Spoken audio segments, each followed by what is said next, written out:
She gave me my first opportunity. Amaka Igwe? Amaka Igwe, yes. My first film was Rattlesnake. She discovered me. She gave me my very first role in a movie.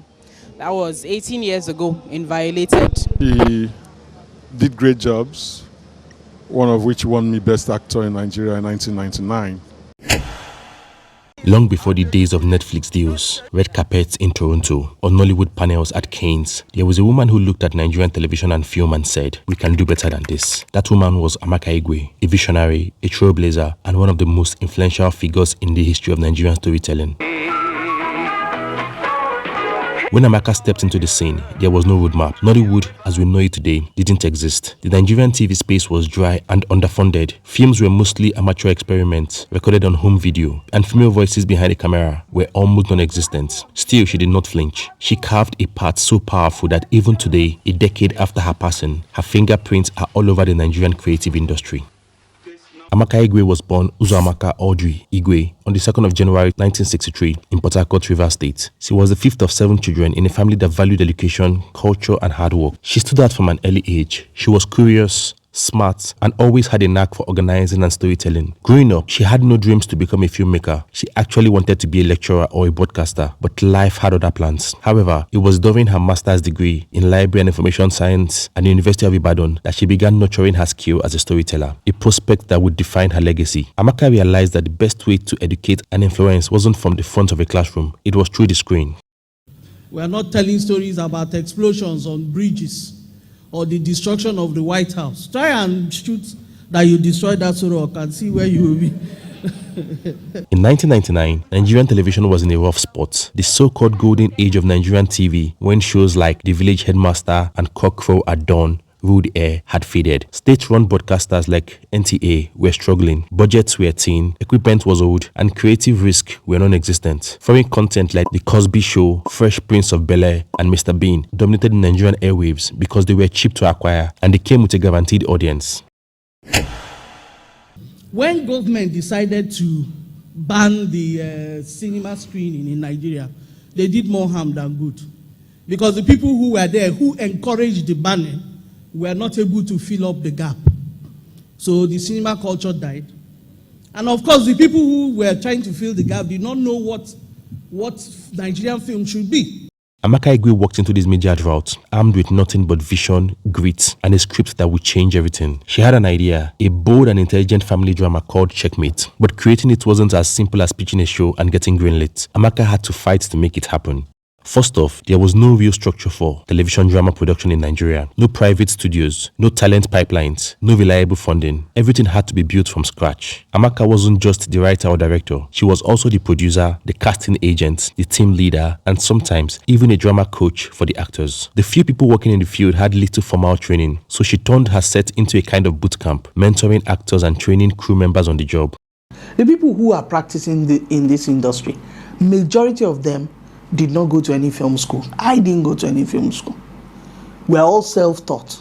Money was scarce. Most broadcasters didn't want to fund a big original Nigerian drama. They thought local content wasn't worth the risk. After all, foreign soap operas like Santa Barbara and The Rich Also Cry were cheap to license and they kept viewers glued. But Amaka knew that Nigerians were hungry for stories that looked like them. What I set out to do, I set out to tell a story that will resonate with people. Because if it does, then they will buy. Still, when she managed to get Checkmate on the air, the problems didn't stop. The technical equipment were outdated, lights failed, there were lots of power cuts. Editing had to be done manually, under pressure, and in long overnight sessions. The cameras didn't give her the kind of visual richness she wanted, so she leaned hard into what she did best: characters, dialogue, and layered storytelling. Even more, as a woman leading a high-stakes production in a male-dominated environment, Amaka faced doubt and condescension. Some executives didn't take her seriously, others doubted her authority or tried to interfere with her creative decisions. But Amaka didn't flinch. She stood her ground with a kind of quiet fire that people would remember for decades. She was here to make something excellent, and she did.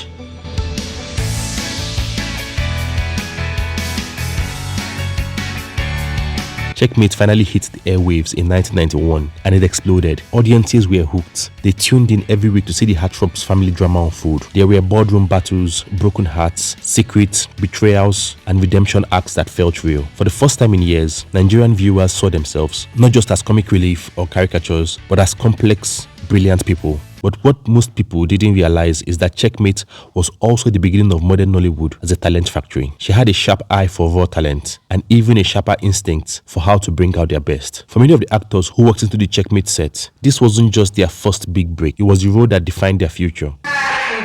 And she was the one who gave me that first opportunity that sort of made Julius Agu, brought my name out there. For instance, before Checkmate, RMD was a relatively unknown figure with a law degree and a background in journalism. Amaka cast him as Shegu Kadiri, a calculating corporate rival with complex motivations. The role was electric, and RMD's charisma burned through every scene. It turned him into a household name and laid the foundation for one of the most respected acting careers in Africa. And for me, she was the actor's writer, because she wrote for the actor. Francis Agu's portrayal of an ambitious lawyer called Benny showed his range and helped establish him as a leading man in drama. Ego Boyo played Anne Harthrop, one of the lead characters in the show, a brilliant woman running her late father's company in the midst of all sorts of family and corporate drama. The role helped shatter stereotypes about women in Nigerian media. After Checkmate, Ego Boyo became one of Nollywood's most respected producers and advocates for better storytelling and representation. She later collaborated with Amaka Igwe on Violated, another classic that tackled themes of love, class, and family secrets. Bob Manuel's role in Checkmate was also one of his earliest major appearances. The exposure he gained helped launch a successful career. He became one of Nollywood's most dependable leading men throughout the late 90s and the early 2000s.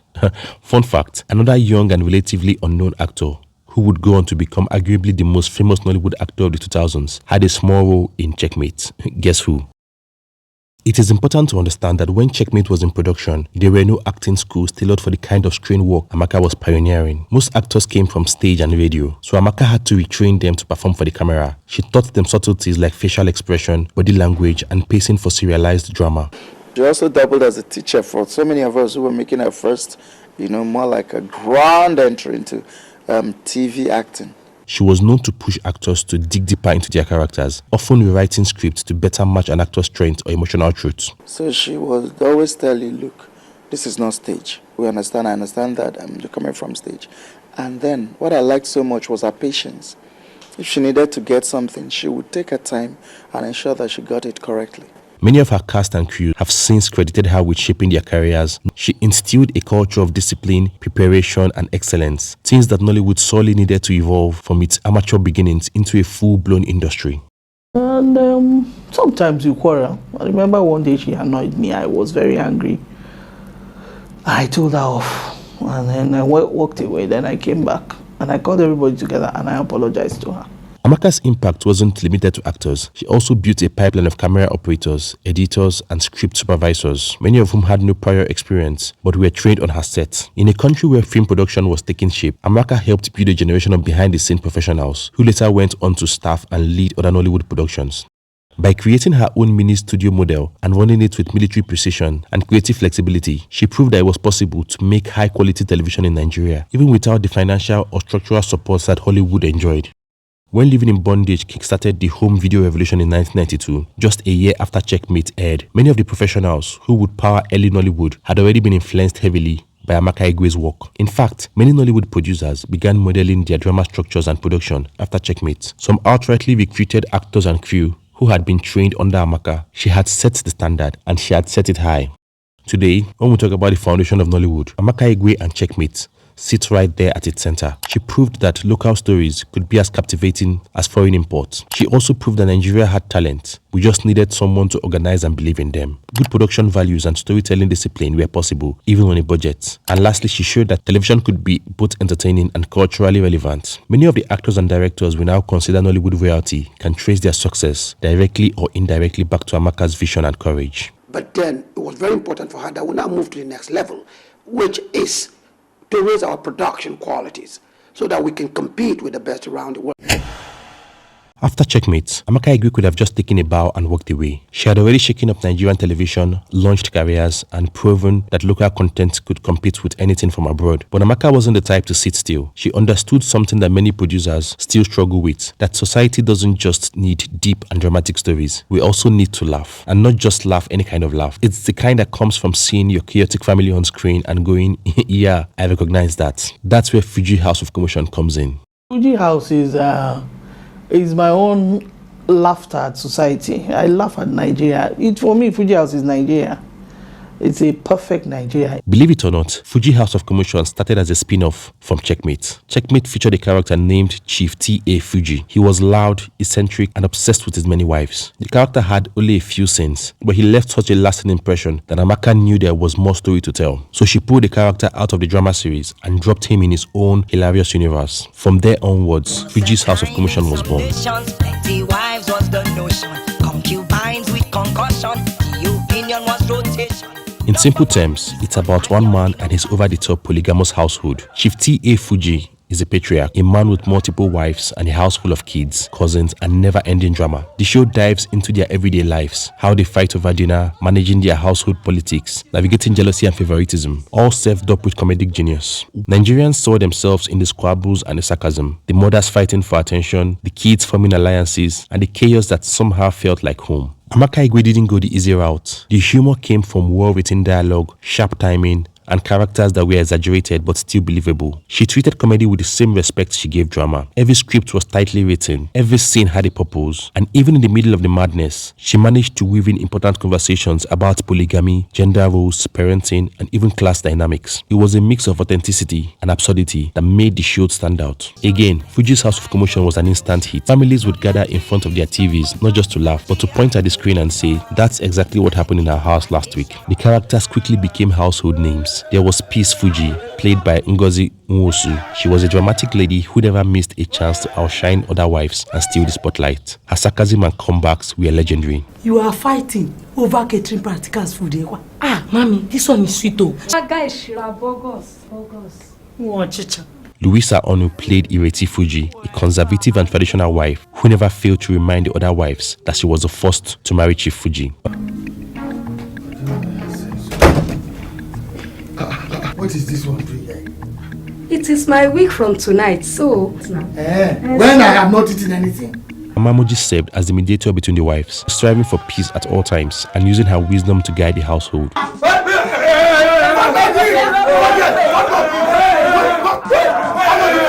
Then there was Carol, posh, sophisticated and fashionable. As the youngest wife, Carol lived a more detached lifestyle, often getting more favors from her aging husband. She seemed to have the most money among the wives, a weapon she used to intimidate them and their children.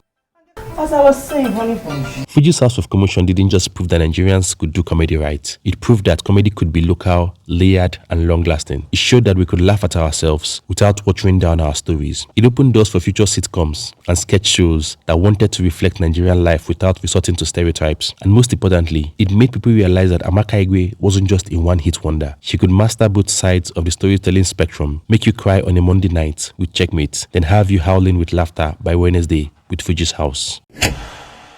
In 1995, she released Rattlesnake. This wasn't just your typical good guy versus bad guy Nollywood flick. Rattlesnake was inspired by a real story from Enugu about a boy who got sucked into a life of crime. His name was Ahanna, and in Amaka's hands, he became something deeper, a symbol of what happens when society fails its youth. Ahanna wasn't evil, he was smart, but he was hurting, and he made some terrible choices while trying to survive in a system that kept pushing him down. Amaka used tight editing, gritty locations, and layered dialogue that made you feel like you were right there with Ahanna as his world crumbled. For a lot of young Nigerians watching in the 90s, Rattlesnake was the first time they saw a movie that didn't wrap things up in a neat moral bow. It showed life as it was, messy, unfair, and real. And once again, Amaka wasn't just telling a story, she was launching careers. Francis Duru, who played Ahanna, became an instant star. The film also spotlighted upcoming actors and crew members who would go on to define Nollywood's golden era.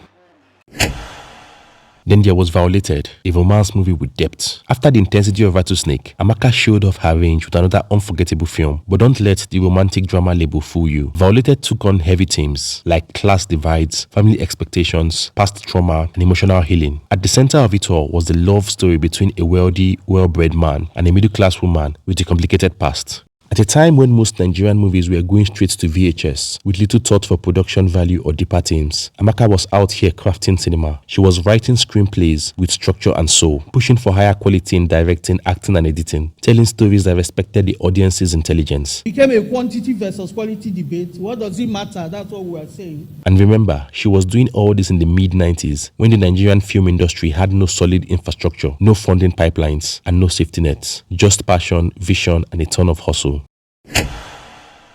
She was a colossus. One of those people that inspired a new generation of producers with a robust, idea of how to be a professional. In the 2000s, Amaka Igwe didn't slow down. In fact, she leveled up. She used her momentum from the 90s to expand her empire and deepen her impact on Nigerian film and television. While many were just figuring out what Nollywood could be, Amaka was already thinking several steps ahead. She was producing at a time when Nollywood still operated like a hustle with minimal scripting, rushed shoots, and poor audio. But Amaka insisted on structure, pre-production, and craft. She became more vocal about professionalizing Nollywood. She criticized lazy storytelling, poor technical standards, and the lack of training in the industry. We were busy celebrating the phenomenon. We forgot to stop and to build. She spoke at conferences, mentored young creatives, and helped shape the conversation around copyright funding and storytelling ethics. She wasn't afraid to challenge the status quo, even when it made her unpopular. She believed Nigerian stories deserved excellence. Amaka trained and mentored dozens of screenwriters, editors, and producers during this period. Many of today's top Nollywood professionals credit her as their first real teacher. Around the time, Nigerian films were treated as disposable. She started pushing for better distribution models and film preservation, warning that a lot of Nollywood best early works were disappearing due to poor storage and piracy. She envisioned a time when Nigerian films would be taught in school, streamed globally, and preserved in archives, something that is now becoming a reality today. Over the course of her career, Amaka Igwe received numerous awards and national honors. She was the first recipient of the AMAA Lifetime Achievement Award in 2005, and she was also posthumously awarded the Centenary Award by the Nigerian government in 2014. Her greatest legacy is the space she created for women behind the camera, for Nigerian stories to be told on our own terms, and for young creatives to see that storytelling could be a career, not just a hobby. Amaka Igwe was one who threaded where ladies dared to tread.